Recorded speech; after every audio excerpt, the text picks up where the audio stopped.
Guys, what's up everybody? Welcome back to my YouTube channel The Great Vlogs. সময় 5:30 হৈছে গৈ আৰু এতিয়া মই যাম আমাৰ বাৰীৰ একেবাৰে পিছৰ ফালে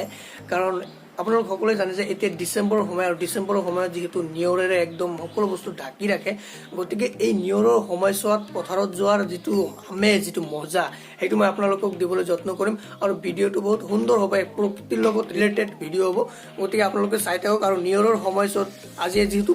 বহুত নিয়ৰ পৰিছে গতিকে ভিডিওটো বহুত ধামাকাদাৰ হ'ব আৰু আপোনালোকক দেখুৱাম যে নিয়ৰৰ সময়ছোৱাত আমাৰ যি শস্য আছে এই শস্যবোৰ কিমান ধুনীয়া দেখায় আৰু তাতে কিমান ধুনীয়া এটা মোমেন্টে বিৰাজ কৰে সেই সকলোবোৰ মই কেমেৰাত বন্দী কৰিবলৈ যত্ন কৰিম আৰু আপোনালোককো দেখুৱাম সব দৃশ্য তো বলক পলম নকৰাকৈ আৰম্ভ কৰিছো ভিডিওটো স্কিপ নকৰাকৈ মোৰ লগত চাই থাকক দি great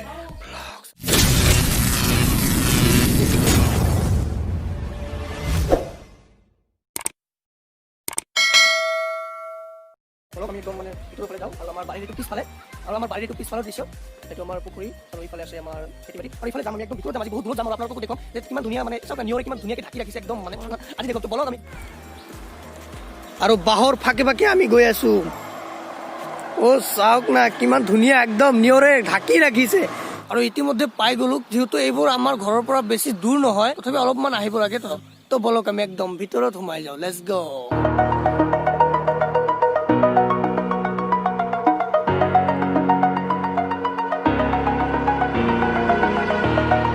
Over the edge, feel like I'm floating through the air. The pain I felt is paid for, all is said and done. আৰু এইবিলাকক আপোনালোকে কি কয় আমি নাজানো বাট আমি এইবিলাকক তিল বুলি কওঁ আৰু আৰু এইটো হল এইবিলাকক আমি সৰিয়হ বুলি কওঁ আৰু এই তিলৰ বহুতে হয়তো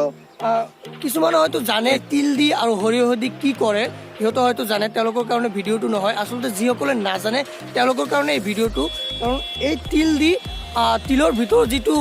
দানা হয় যিটো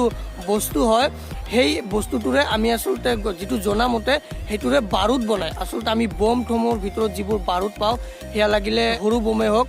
বিয়াত ফুটোৱা বমে হওক সেই বমসমূহত যিবোৰ বাৰুদ ইউজ কৰে এই তিলৰ পৰাই আচলতে সেই বাৰুদবোৰ সৃষ্টি কৰা হয় আৰু হল এইবোৰ সৰিয়হ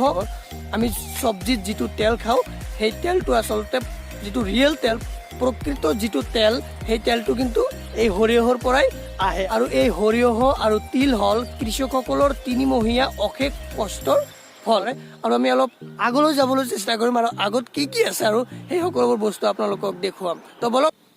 চাওক মোৰ ট্ৰেকসুট আৰু জোতাৰ অৱস্থা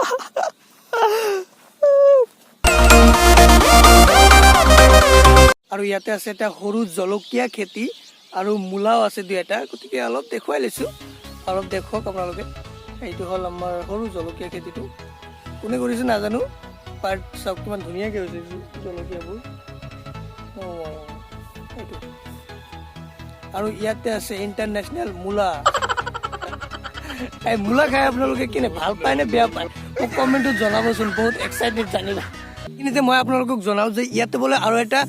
গেহু খেতি আছে গতিকে সেই গেহু খেতিটো কত আছে মই নাজানো গতিকে এতিয়া হেইটোৰ সন্ধানত আছে যে বহুত ডাঙৰ হয় ন আমাৰ খেতি পথাৰটো বহুত ডাঙৰ হয় মই দেখাই দিছো এবাৰ বহুত ডাঙৰ একদম পুৰা 360 ডিগ্ৰী গতিকে এই 360 ডিগ্ৰী কোনত আছে গেহু খেতিটো মই দেখুৱাবলৈ আপোনালোকক যত্ন কৰিম আৰু গেহু খেতিটো নপোৱাৰ আগলৈকে আপোনালোকে চাই থাকক মই কি দেখুৱাম আপোনালোকক তো বলক আমি ভিডিওটো আগবঢ়াই লৈ যাওঁ লেটস গো আৰু এইবোৰ হল পিয়াজ যে আছে পিয়াজ আৰু নহৰু ৰুলে ইমান ধুনীয়াকৈ পাত ওলাই ভিতৰৰ পৰা মাটিৰ ভিতৰৰ পৰা চাওক কিমান ধুনীয়া লাগে আৰু এইবোৰ ঠাণ্ডা ভাতেৰে মানে খালে বহুত ভাল লাগে আমাৰ গাঁৱলীয়া খোৱা ভাই আৰু এইবিলাকক আপোনালোকে কি কয় মই নাজানো বাট আমি এইবোৰক ডেঙা কওঁ চাওক না কিমান ডাঙৰকৈ বাপৰে বাপ চাওক কিমান মোটা হৈছে কিমান মোটা বাপৰে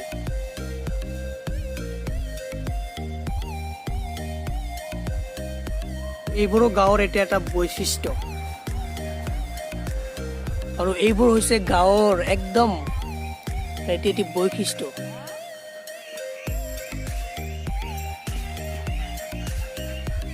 বহুত বিচাৰি আছো কিন্তু ক'ত আছে এই গেহু খেতিটো মই এতিয়ালৈকে পোৱা নাই গতিকে আৰু অলপ খুজিব লাগিব চাগে আৰু কি কম মানে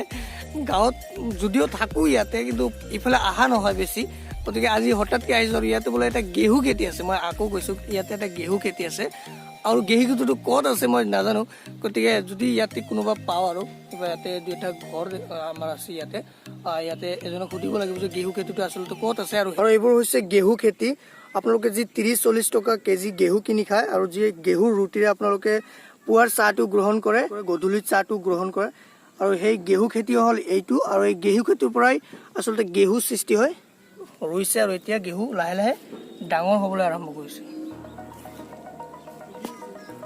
আৰু এইবিলাক হ'ল আলু খেতি, আমি যে আলু খাওঁ সেইবোৰ আলু এইবোৰ, আৰু ইয়াৰ পৰাই মানে এইবোৰ গাছ ৰুব লাগে, মানে আলু ৰুব লাগে আৰু সৰু আলুবোৰ, আৰু ইয়াৰ পৰা আৰু 2-3 মাহৰ ভিতৰত সেই আলুৰ পৰা গছ হয় আৰু তাৰ পৰা বহুত আলুৰ সৃষ্টি হয়। গাঁও মানে যেন নানা ৰঙী বস্তুৰ সমাহাৰ ষ্টৰ। এইটোৱে আছিল আজিৰ ভিডিঅ'টো। এইটো মই আপোনালোকক দেখুৱাবলৈ যত্ন কৰিলোঁ গাঁৱৰ সৰিয়হৰ পৰা আৰম্ভ কৰি তিল ঘেঁহুলৈকে। আচলতে গাঁৱত আপোনালোকে সাধাৰণতে যিবোৰ বস্তু পাব সেইবোৰ বস্তুৱে মই আপোনালোকক ভালকৈ দেখুৱাবলৈ যত্ন কৰিলোঁ যিমান দূৰ পাৰোঁ।